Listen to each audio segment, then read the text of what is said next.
지금 언뜻 얘기가 나왔지만 음주 문화가 팽배하다. 그거 얘기해도 지금 제가 여러분들이 그게 있다고 말씀드려도 여러분들은 또 가서 거짓말이야 또 하겠죠. 음주 문화 제가 같이 했습니다. 많이 마셨고요. 많이 마시고 골프도 많이 쳤습니다. 목사님들이랑. 일본 가서도 쳤고요. 일본 가서도 술 마셨고요. 그래서 일본에서도 술 마시고 일본에 가서 목사님이랑 같이 맞담배 했습니다. 네. 그런 문화입니다. 세계적으로 가는 교회가. 그리고요, 교회 성도 여러분, 세계 다락방이 뭔가요? 아니, 세계 복음화가 뭡니까? 제가 시온 기자님한테 물어본 적이 있어요. 세계 복음화가 뭐죠? 세계가 복음화가 되면 공산주의지. 종교의 자유도 없고, 세계 복음화가 되면 여기가 천국이지. 천국이 따로 있어? 그 유광수 목사님이 말씀하시는 세계 복음화는 뭡니까? 저희 이모는 신내교회 다니십니다. 교회 하나 지을 정도로 헌금을 많이 하십니다. 그분 하루 종일 하나님 얘기만 합니다. 저도 하나님 믿는 저가 질릴 정도로 하나님 얘기만 합니다. 어디에 하나님이 유머스타님한테만 이만한 하나님인가요? 저한테 이만합니다. 제가 왜 그런 상황을 겪었고 눈 멀어서 PD 스톱이 반영하고 하는 걸 모르는 동안 뒤에 왜 알게 하셔서 또 적게 하셨다가 왜 지금 이 자리에 제가 있는지 그건 진짜 확신합니다. 하나님이 저를 이 자리에 불렀습니다. 여러분, 이게 지금 현실이고요. 사실은 드러나지 않지만 드러난 건 팩트입니다. 그리고 진실은 각자가 알 것입니다. 지금 내가 말하고 똑같은 거 듣고 있으신 기자분들도 각자의 생각이 다를 겁니다. 관점도 다를 거고요. 그거는 나만의 진실입니다. 이거 내가 강간당했다, 거부했다. 내가 왜 그 사람한테 그러겠어? 내가 교만하고 자존감 높은 애가. 그건 나만의 진실인 거죠. 여러분들이 보실 때, 쟤 그럴 애 같아. 그럼 그게 여러분들의 진실이 되는 겁니다. 그걸 여러분들이 말하면 진실처럼 퍼져갑니다. 그래서 뉴스가 중요하다고 생각합니다. 그리고 네, 다음 질문 받겠습니다. 네, 이현지.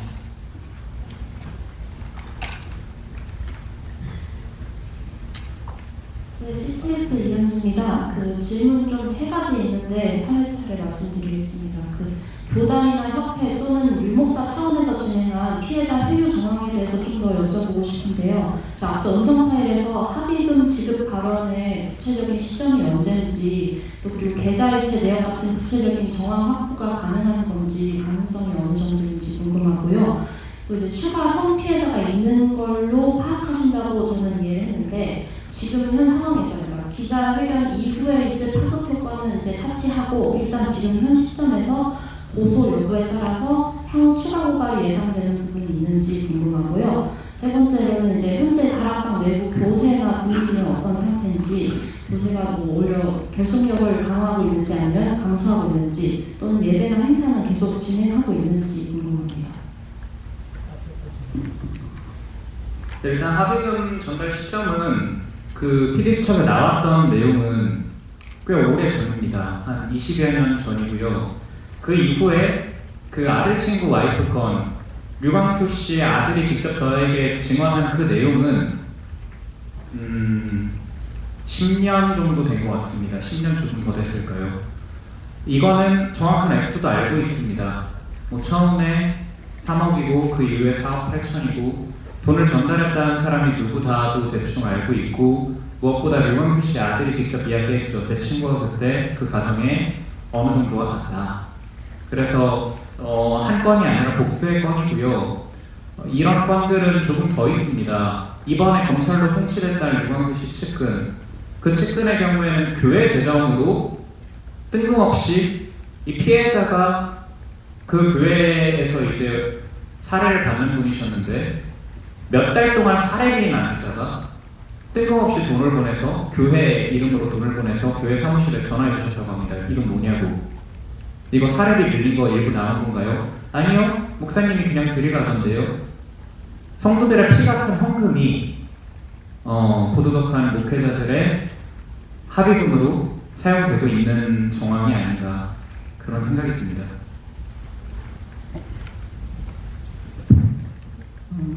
세 번째 질문이 현재 다락방의 교세라든지 분위기는 PD 수첩을 정점으로 그야말로 극전직한 내리막을 걷고 있고 강서구에 위치한 상당히 큰 규모의 교회 모 목사를 중심으로 새로운 교단을 형성했습니다. 저희들이 흔히 1차 탈퇴자라고 하는데 1차, 2차, 3차 지금 줄줄이 탈퇴 중인데 규모면으로 보면 아직까지 다락방이 더 많은 교회를 갖고 있고 신도들을 갖고 있지만 이 영향력은 무시할 수 없습니다. 그래서 제가 우리 기자님들에게 좀 더 이탈이 가속화되도록 부탁을 드리는 거고 우리 기독교 언론 기자님들은 잘 아시겠지만 이런 부분들이 다락방에 상당히 타격을 주고 그리고 팩트로 밝혀지는 법적으로 밝혀지게 되는 경우는 진리를 추구하는 목사들조차도 결국은 이탈하게 될 겁니다. 그래서 법적인 부분들도 앞으로 필요하게 되겠죠. 추가 고소 또 고발 여부에 대해서 이제 궁금하신 분들이 많으신데 지금은 진비 중이다라는 답변만 드릴 수밖에 없고요. 그리고 여러분들께서 많은 예를 들어서 PD수첩 방송이 나온 2024년 10월 22일 방송이 나간 직후에 유광수 목사가 설교를 하러 단상에 올랐을 때 그 교회의 모든 성도가 갑자기 박수를 쳤다고 합니다. 전에 어떤 일인데 그 일은 이제 그것은 거짓말이고 목사님 힘내라는 의미로 성도들이 다 같이 화답을 한 거죠. 그런데 또 일부 교회에서는 유광수 목사에 대해서 대외적인 활동을 중단하고 설교를 중단해라 라는 성명이 또 나오기도 했습니다. 교회 내에서 두 가지 움직임이 같이 움직이고 있는 것입니다. 그런데 유광수 목사는 이제 설교에서는 이거 다 거짓이다 라고 하기 때문에 대부분 이런 언론에 노출이 안 된 주일 예배만 드리는 성도들은 유광수 목사의 말만 믿고 유광수 목사를 기도하는 이런 아이러니한 일들이 계속 벌어지고 있습니다.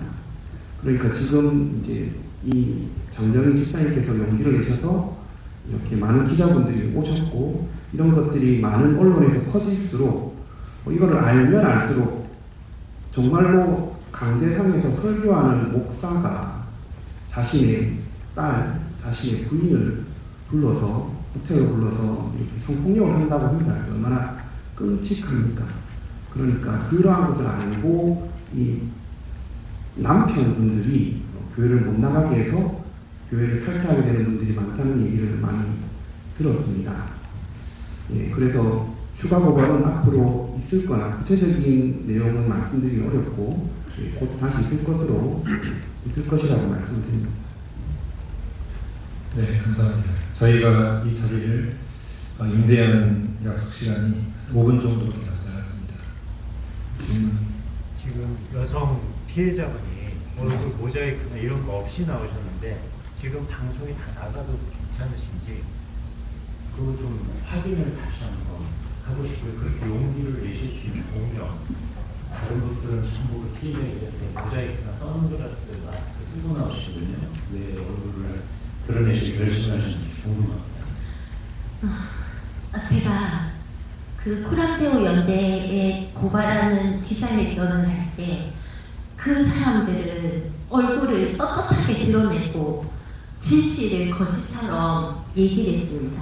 그런데 피디수첩을 봤을 때는 피해자들이 전부 다 모자이크 처리를 하고 나왔습니다. 왜 떳떳하지 못한 사람은 당당하게 드러내고 우리같이 피해자는 왜 숨어서 하나님께 얘기겠죠. 어쩔 수 없는 일이 결초에 됐다면 당당하게 나서지 모자이크 처리하게 비겁하게 하고 싶진 않았습니다. 그리고 합의금 얘기하셨는데 우리가 우리 3월 3일 날 김시원 기자님이랑 저기 계시는 태인이랑 여기 계시는 분이랑 같이 새벽 제가 이렇게 김시원 기자랑 얘기를 했어요. 문자를 보내보자. 만나줄지 안 만나줄지. 문자를 보냈어요. 답이 없었어요. 근데 12시 50분, 1시에 전화가 들어와 있었어요. 근데 제가 잠을 깨지는 않거든요. 근데 그날 우연히 깼어요. 깨서 문자를 확인해서 유 목사님이 부산에서 2시에 조선비치 웨스트 조선에서 보자고 말씀하셨어요. 그 와중에 저는 또 기자님한테 그거를 톡을 캐치해서 보냈어요. 그런데 그 전에 새벽부터 벌써 기자님이 내려가셨더라고요. 저는 비행기를 타고 갔어요. 11만 5천 원 대한항공요. 갑자기 가보니까 저가 항공이 없더라고요. 그래서 저 목사님한테 얘기했어요. 저 차비랑 저 서울 사람인데 부산까지 저 어떻게 가냐. 차비랑 비행기표가 주세요. 제가 문자 보냈어요. 그러니까 자기는 그걸 못한대요. 찾고 뭐 하고 ATM 이런 거 못하는 그런 걸 못한대 은행을. 바보입니까? 그러면서 그래서 제가 못 보냈죠. ATM기를 24시간 열리한다고요. 그랬더니 아침에 100만 원을 보내줬습니다. 그래서 우리 그 돈으로 팀원들이랑 고기를 50만 원어치 먹었습니다. 유 목사님이 사주는 거라고. 그리고 웨스트 조선에서 만났을 때 저한테는 처음에는 김성수 목사님 욕을, 저는 김성수 목사님을 조금 알았지만 처음에는 되게 욕했어요. 다른 그런 팔달아가신 분들을 되게 욕하시더라고요. 그거 다 녹음되어 있어요. 이 변호사님 어플을 알고 해서 그랬는데 그날 처음 만났을 때는 저를 많이 이렇게 이제 강경책을 협박 비슷하게 강경하게 저를 하시더라고요. 근데 제가 우울해야 되지만 너무 좀 풀어나가니까. 근데 기자님이 말씀하셨어요. 협박을 하면 녹음이 되니까 괜찮고 회유적으로 돈을 주면 받으라고 하더라고요. 그래서 3월 3일날 마지막에 저한테 오빠가 주는 거야 하고 3천만 원을 수표를 줬습니다. 3장을. 그래서 그것도 추적 중에 있습니다. 해당 수표는 저희가 지금 경찰에 제출을 해줬습니다. 이 돈이 어디서 나왔나. 왜냐면 저희가 그 700억 원대 횡령, 여기에서도 원인 불명의 지출 내역들이 좀 있는 걸 확인을 했는데 이게 혹시라도 이쪽으로 흘러갔나 싶어가지고 추적을 맡겨보니까 강서 일단 적혀 있는 거는 작년 PD수첩 나오기 며칠 전에 수표를 일단 1,000만 원 2장을 구비를 했고 그 한 장은 그 이후였는데 또 혹시 이게 도주하려고 그런 건가 이런 생각도 들고 해서 받아오시라고 저도 말씀을 드렸고 저희가 그런 말을 많이 합니다. 합의금 받았으면 제보하면 안 되는 거 아니야? 라고 하시는데 합의서를 쓰지도 않았고요. 합의금이라고 말한 것도 아니고 그때 대화 내용을 들어보니까 이후에 녹음된 걸 처음에 거절을 하시니까 아 너 이거 안 받으면 오빠가 준 거야. 이거 안 받으면 내가 이상해져 가져가. 의심받을까봐 받을 수밖에 없는 상황이었고요. 그때 집사님이 마지막으로 말하셨던 게 류광수가 나한테 진심으로 사과하면 이거 보도 안 해줄 수 있어요? 저도 흔쾌히 오케이 했습니다. 류광수가 진심으로 사과하고 반성하고 이걸 바로 잡고자 한다면 보도하지 않겠다. 근데 그러지 않았습니다. 그 아까부터 흔들어주신 맨 앞에 두 분이 계시는데 빠르게 질문 받고 그러면 네. 제가 마지막 질문인 것 같아요. 마지막. 네, 두 분이신데 빠르게 한번 짧게 네. 한 개만. 네. 지금 김시현 기자님이 그동안 어려운 환경에서 취재한다고 굉장히 활동하시는 게 굉장히 고맙습니다. 딴 것보다도 지난번보다는 기자들이 많이 오셨는데 갖고 계시는 취재원 정정희 집사님 관련 여기 일부만 나왔다고 저는 판단합니다. 네. 특히 말로서 자꾸 이제 증언하는 것은 또 변할 수가 있기 때문에 이 영상 자료라든가 자료들을 네. 우리 이제 기자들한테 공유를 할 수 있는지 그 네. 부분에서 질문해 드리고. 네, 얼마든지 가능하고요. 저는 이제 흔히 말하는 기사 욕심이 이제 없습니다. 전 진실을 밝히는 게 제 목표고 지금 이렇게 많이 와주신 것만 해도 너무 감사하고 영상이 됐든 뭐가 됐든 저희가 찍은 이 영상이요. 류광수 씨 인터뷰 영상 앵글이 4개입니다. 근데 다만 여러 방송국에서 다뤄주신다고 하면 겹치지 않게 제가 조율을 해서 보내드릴 의향 물론 있습니다. 네. 이제 이 다락방 측이 JMS에 비해서 굉장히 더 크고 피해가 심각하다고 말씀을 하셨는데 이게 JMS에 비해서 공론화가 왜 덜렸다고 보시는지 내부의 부수적인 문제 때문인지 구체적으로 궁금했습니다. 일단 뭐 JMS보다 성피해가 심하다라고 보는 거는 이제 각자 판단을 하셔야 될 문제고 이제 성적인 부분에 있어서 제가 봤을 때는 그래도 JMS가 조금 더 자극적이긴 합니다. 근데 이 다락방 같은 경우에는 이 은폐될 수밖에 없었던 게 크게 여러 가지가 있겠지만 일단 이미지였습니다. 불과 제가 취재를 시작한 작년 5월까지만 해도 다락방은 그냥 약간 교리 문제 있는 집단, 그냥 약간 조금 정통 교단이 이단으로 결의를 했지만 정치적으로 약간 공격받았다 이런 말도 있었고 심지어 한기총에서도 뭐 여기 이단 아니다 본인들이 그럴 권한이 없음에도 불구하고 이단을 해제하고 이러니까 이제 제보자들이나 피해자들도 우리 단체는 이단 사이비가 아니야라는 인식이 있었고 그렇다 보니까 피해 당해도 아 내가 좀 조용히 있으면 우리 보금운동한테 방해가 안 되겠지 내가 좀 참자 이런 분들이 많았더라고요. 그렇기 때문에 은폐되어 왔던 것도 있고 더 제가 봤을 때 좀 직설적으로 이야기를 하자면 류광수 씨는 굉장히 이 뭐랄까 금전적인 걸 미리 단돌이 치듯이 여러 차례 시도한 정황이 있습니다. 그러니까 받으신 분들은 정말 어렵고 상황이 어쩔 수 없어서 받으셨는데 이거 받으면 너 제보하면 안 되는 거야처럼 되어버리니까 사실 이 합의서, 법적인 합의하고 내가 당신을 고소하지 않겠다에 합의하고 이런 사실이 있었다의 제보는 다른데 그게 일반인들에게 혼용이 되어 있다 보니까 아 내가 조금이라도 돈을 받았으면 말하면 안 되는 건가? 이런 생각을 가지고 있더라고요. 그렇다 보니까 드러날 수 없지 않았나. 그리고 교세 면에서는 사실 보통 이단 사입이라고 하는 집단들이 많이 또 풀리지 않습니까? 그래서 어느 정도인지 모르겠으나 자칭 말하는 건 45만 명입니다. 더 중요한 건 다락방은 다른 그 어떤 이단보다 세계적으로 뻗어나가려고 노력을 합니다.